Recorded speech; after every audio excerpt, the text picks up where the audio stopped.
రాజకీయాల్లో మరో కొత్త పార్టీ పెడతామని రఘునందన్ రావు ఏడాది క్రితం చెప్పిన జోస్యాన్ని నిజం చేస్తూ శ్రీమతి కల్వకుంట్ల కవిత గారు కొత్త రాజకీయ పార్టీని పెడుతున్నట్టు ప్రకటించినారు. నేను ఆ రోజే చెప్పినా మళ్లీ చెప్తా ఉన్నాను. ఈ దేశంలో ఇప్పటికే సుమారు 6,201 పొలిటికల్ పార్టీలు భారత ఎన్నికల సంఘం దగ్గర రిజిస్టర్ అయి ఉన్నాయి. కొత్తగా ఇంకో పార్టీని స్థాపించబోతున్నందుకు నేను వారికి స్వాగతం తెలియజేస్తూ, ప్రజాస్వామ్య దేశంలో ఎవరికైనా పొలిటికల్ పార్టీ పెట్టుకునేటువంటి స్వేచ్ఛ ఉంది, హక్కు ఉన్నది.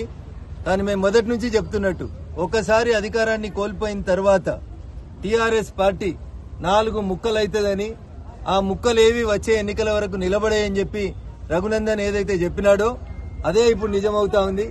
చాలా మంది నేను కవిత కొత్త పార్టీ పెడుతుందనంటే రఘునందన్ జ్యోతిష్యం చెప్తుండా అని అడిగిండ్రు. మరి ఈ ఉగాది పండుగకి రఘునందన్ జ్యోతిష్యం నిజమైనట్టున్నది, కవిత గారు కొత్త పార్టీ పెడతా ఉన్నట్టున్నారు.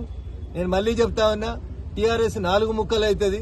వచ్చే ఎన్నికల వరకు టీఆర్ఎస్ పార్టీ బీఆర్ఎస్ గా మారి తెలంగాణ ప్రజల చేత సిఆర్ఎస్ తీసుకొని కంపల్సరీ రిటైర్మెంట్ స్కీమ్ తీసుకొని ప్రజాక్షేత్రంలోంచి బయటికి పోతుంది, ఎలిమినేట్ చేయబడుతుంది అని చెప్పి ఈ సందర్భంగా నేను సంపూర్ణంగా విశ్వసిస్తా ఉన్నా. అందుకని ప్రజలారా ఒకసారి ఆలోచించండి. టీఆర్ఎస్ పార్టీ కేవలం ప్రచార ఆర్భాటాలకి, వాళ్ళ దగ్గర ఉన్నటువంటి డబ్బుల్ని ప్రొటెక్ట్ చేసుకోవడానికి మీడియా ఈవెంట్లు చేస్తా ఉన్నారు. రోజు బావా బాంబర్దులు తప్ప వాళ్ళు కొత్తగా చేస్తుంది ఏం లేదు.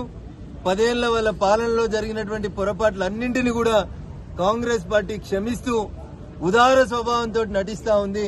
చివరికి ఆ ఇద్దరు ఒకటే అయితందుకే ఈ ప్రయత్నం, తాపత్రయం తప్ప ఇంకొకటి కాదు. ఏ రోజైనా కాంగ్రెస్ వేరు, టీఆర్ఎస్ వేరు కాదు. ఇవి రెండు ఒక నాణానికి బొమ్మ బొరుసు లాంటి. వీళ్ళిద్దరూ కలిసి కొట్లాడతారు, కలిసి పోటీ చేస్తారు. కాబట్టి తెలంగాణ ప్రజలు భారతీయ జనతా పార్టీని ఆశీర్వదించాలని ఈ సందర్భంగా విజ్ఞప్తి చేస్తాం.